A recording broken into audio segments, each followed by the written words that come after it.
একটি গরিব ঘরের ছেলে টমটম চালিয়ে ধনী হয় শুনতে সাধারণ লাগলেও এর পেছনে আছে এক অসাধারণ সংগ্রামের গল্প। ছেলেটার নাম ছিল করিম। শহরের এক বস্তিতে তার ছোট্ট ঘর। বাবা অসুস্থ, মা মানুষের বাসায় কাজ করে কোনোভাবে সংসার চালাতেন।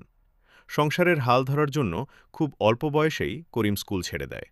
তার একটাই লক্ষ্য, পরিবারকে অভাব থেকে মুক্ত করা। করিম শুরু করে টমটম চালানো। ভোর থেকে রাত পর্যন্ত সে শহরের রাস্তায় ঘুরে বেড়াত, যাত্রী তুলত, নামাত। রোদ, বৃষ্টি, ঝড় কিছুই তাকে থামাতে পারত না। প্রতিদিনের আয়ের একটা অংশ সে মায়ের হাতে দিত, আর একটু একটু করে জমাত।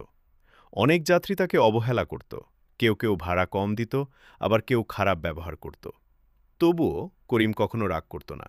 সে সব সময় হাসি মুখে কাজ করত। তার বিশ্বাস ছিল, ভালো ব্যবহার আর পরিশ্রম একদিন তাকে সফল করবেই। একদিন এক ব্যবসায়ী তার টমটমে উঠলেন। করিমের আচরণ ও সততা দেখে তিনি মুগ্ধ হলেন। কথায় কথায় জানতে পারলেন করিমের স্বপ্ন। সে একদিন নিজের গাড়ি কিনবে, বড় কিছু করবে। ব্যবসায়ী তাকে ছোট একটি সুযোগ দিলেন, একটি গ্যারেজে কাজ শেখার।